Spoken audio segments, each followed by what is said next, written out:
Student second year को आमंत्रित करता हूँ, वे आए और अपना भाषण प्रस्तुत करें।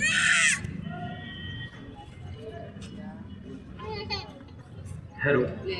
जब आंख खुले तो धरती हिंदुस्तान की हो, जब आंख बंद हो तो यादें हिंदुस्तान की हो। अगर मर भी जाए तो कोई गम नहीं, बस मरते वक्त मिट्टी हिंदुस्तान की हो। सम्माननीय समस्त उपस्थित यहाँ अतिथिगण, उनको मेरा प्रणाम। आदरणीय प्रधानाचार्य महोदय, आदरणीय गुरुजन, मेरे प्रिय साथियों और यहाँ इस हर्षोल्लास के उत्सव में उपस्थित सभी देशभक्तों को आदित्य वाजपेयी का सादर प्रणाम। मान स्वाभिमान का परिवेश रखकर बैठना, मान स्वाभिमान का परिवेश रखकर बैठना, आशीष में देने को कुछ विशेष रखकर बैठना। सुनना ही है मुझको तो अनुरोध केवल इतना है, मन में मानवता और दिल में देश रखकर बैठना। महोदय, कुछ गलत कह दूं आपके समक्ष तो बस आपका सकारात्मक विरोध चाहता हूं, लेकिन भाषण से पहले गूंजते स्वर में जय हिंद का जय घोष चाहता हूं। भारत माता की जय। मित्रों, 195 देश हैं इस दुनिया में, हमारे दिल में सबके लिए इज्जत है, लेकिन जब बात अपने हिंदुस्तान की आती है ना, तो छाती अपने आप छप्पन हो जाती है। कोई पूछता है मुझसे, अरे तुम्हारे देश में ऐसा है ही क्या जो इतना गर्व करते हो? मैं कहता हूं, कौटिल्य, पाणिनि, चरक हमारे यहाँ, अशोक, चंद्रगुप्त, बाजीराव, बल्लाळ हमारे यहाँ, भगत सिंह, सुखदेव, राजगुरु, उधम सिंह, चंद्रशेखर आजाद, सुभाष चंद्र बोस, रानी लक्ष्मीबाई, अशफाकुल्लाह खान हमारे यहाँ, महाराणा प्रताप, छत्रपति शिवाजी महाराज। अरे न जाने कितने योद्धा इस भूमि ने पैदा किए, वो भी एक से एक शूरवीर। वीरता का कोई भी शिखर हमसे छूटा नहीं, फिर भी आज तक हमने अपनी ताकत के बल पर किसी कमजोर को लूटा नहीं।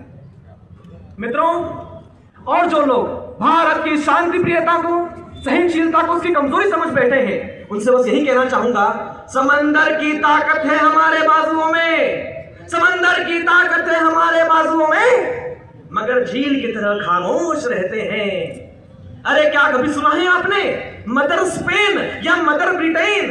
इस दुनिया में हम ही हैं जो मुल्क को मां कहते हैं, इस दुनिया में हम ही हैं जो मुल्क को मां कहते हैं। इस भूमि ने, इस राष्ट्र ने अनेक महान विभूतियों और महापुरुषों को जन्म दिया है, लेकिन क्या हमने हमारे महापुरुषों को याद रखा है? या यूं कहूं, कैसे याद रख पाए? बात स्पष्ट करने के लिए चंद पंक्तियां प्रस्तुत करता हूं। सपनों के झूले में, सपनों के झूले में हम सभी झूल जाते, सपनों के झूले में हम सभी झूल जाते। ये तो अच्छा हुआ कि नोट पर छप गए, वरना महात्मा गांधी को भी भूल जाते।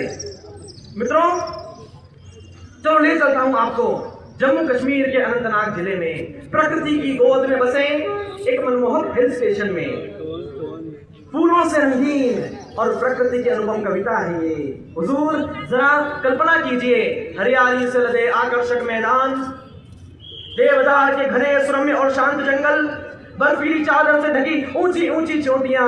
आहा, सोचकर ही इतना आनंद आ रहा है, मानो कितना मनोरम दृश्य होगा। यहाँ की हवा में एक अलग ही सुकून और दिव्यता है। हुजूर ये जगह क्या है? शांत नदियां देती जहां शांति का पैगाम, बसती है जन्नत जहां प्यार से कहते हैं पहलगाम।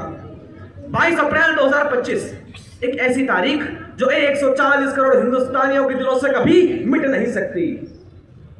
भारत का एक सुंदर पर्यटन स्थल पहलगाम, उसकी बैसारन वैली में चंद आतंकवादी आते हैं और 26 निर्दोष पर्यटकों की निर्मम हत्या कर देते हैं। ये हमला सिर्फ देश की अस्मिता, अखंडता, संप्रभुता पर नहीं, बल्कि राष्ट्र की आत्मा पर कायरपूर्ण प्रहार था। इस हमले में कई माताएं अपनी गोद सूनी हो जाती हैं और कई बहन बेटियों की मांग का सिंदूर मिट जाता है। इस घटना का विवरण मैं आपको 4 पंक्तियों में प्रस्तुत करना चाहता हूं। नन्हे एक बच्चे को तुमने उसके बाप से दूर किया है, मां से उसके लाल को छीना, कृत्य निष्ठुर किया है। अमन शांति हम चाहते थे, तुमने फिर मजबूर किया है। पहलगाम के बदले में हमने ऑपरेशन सिंदूर किया है, पहलगाम के बदले में हमने ऑपरेशन सिंदूर किया है। मित्रों, पाकिस्तान की इस नापाक हरकत का मुंह तोड़ जवाब हमारी भारतीय सेना कैसे न देती? ऑपरेशन सिंदूर इसे वीरता, साहस और पराक्रम का प्रतीक है।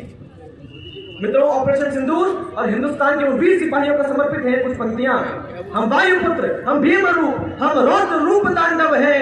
भारत को छेड़ा जो तुमने, फिर अंत तुम्हारा निश्चित है। जो देश शांति चाहता है, जो देश शांति चाहता है, जब उसको छेड़ा जाता है तो बंसी बजाने वाला भी सुदर्शन चक्र उठाता है, सुदर्शन चक्र उठाता है। सिंदूर तो बस एक झांकी है, रसम विदाई की बाकी है। मित्रों, हम इस देश को आजाद हुए 78 वर्ष तो पूरे हो चुके हैं, लेकिन क्या वाकई 100% पूर्ण रूप से हमारा देश आजाद हो चुका है? आप अपने दिल पर हाथ रखेंगे और स्वयं से पूछिए सवाल, तो आपको खुद पता चल जाएगा कि आजादी अभी अधूरी है, आजादी अभी अधूरी है। राबी की शपथ ना पूरी है। सियाचिन के सरहदों पर जो आंधी तूफान सहते हैं, उनसे पूछो 15 अगस्त के बारे में क्या कहते हैं। पहलगाम की वादियों में लोग सुकून से आते हैं, आतंकी की गोलियों से मासूम मारे जाते हैं, उन मासूमों से पूछो 15 अगस्त के बारे में क्या कहते हैं। लेकिन जनाब, आप ये सभी बलिदान, संघर्ष, शौर्य गाथाएं सब भूल जाएंगे, क्योंकि ये तो ट्रेंड का जमाना है साहब। नया ट्रेंड आते ही पुराना भूल जाते हैं लोग। जैसे मुर्शिदाबाद, दिल्ली, कलकत्ता भूल गए, अक्षरधाम भूल गए, वैसे ही पहलगाम भूल जाएंगे। बात स्पष्ट करने के लिए चंद पंक्तियां प्रस्तुत करता हूं। आईपीएल तो याद रहा, आईपीएल तो याद रहा, पर 26/11 भूल गए। मुन्नी बदनाम याद रहा, पर अक्षरधाम को भूल गए। पुष्पा पिक्चर याद रही, पुलवामा हमला भूल गए। ट्रेंड का जमाना है ये भाई, किससे पुराने बनते आम। कल अमरनाथ, फिर पुलवामा या पठानकोट या पहलगाम। लेकिन मित्रों, बस आपसे यही दरख्वास्त है, इन सभी बलिदानों को, संघर्षों को भूलना मत। अंत में आपको उन कहानियों, उन किस्सों से रूबरू कराना चाहूंगा जिसे शायद सुनाया तो नहीं जा सकता, बस महसूस किया जा सकता है। ईशानिया द्विवेदी। ईशानिया के हाथों से अभी मेहंदी छूटी भी नहीं थी कि उसकी मांग से उसका सिंदूर मिट गया। शुभम नाम था ईशानिया के पति का। नीली शर्ट पहने हुए थे शुभम, जब उनके बदन को आतंकी की गोलियों ने छलनी छलनी कर दिया। 2 दिनों तक ईशानिया वो खून से सनी हुई शर्ट पहनकर रोती रही और पूछती रही, मुझे क्यों नहीं मारा। वो नीली शर्ट भूलना मत। कर्नाटक के मंजुनाथ शायद पहली बार अपने परिवार के साथ हवाई जहाज पर चढ़े थे और उसी हवाई जहाज पर उनकी लाश को उतारा गया। उनकी जिंदगी का पहला और आखिरी बोर्डिंग पास भूलना मत। 12 साल का तनुज शायद अभी तो अपने बाप से कहानियां और चुटकुले सुनने की उम्र थी कि इसी लड़कपन में उसका बाप ही एक कहानी बन गया। चेन्नई एयरपोर्ट पर जब पिता का शव उतारा गया तो तनुज उनसे लिपट कर रो पड़ा और कहा, I love you papa, you are my best friend, you will always be with me. 12 साल के वो कंधे जो शायद अभी इतने मजबूत भी नहीं थे कि पिता की अर्थी उठा पाए, उन नन्हे कंधों को भूलना मत।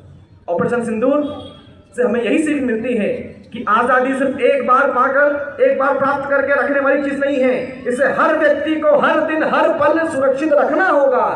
और सिर्फ आतंकवाद से नहीं, हमें आजादी चाहिए अशिक्षा से, गरीबी से, बेरोजगारी से, धर्म, मजहब, जात पात भेदभाव से और बेरोजगारी से, रूढ़िवाद से, अंधविश्वास से।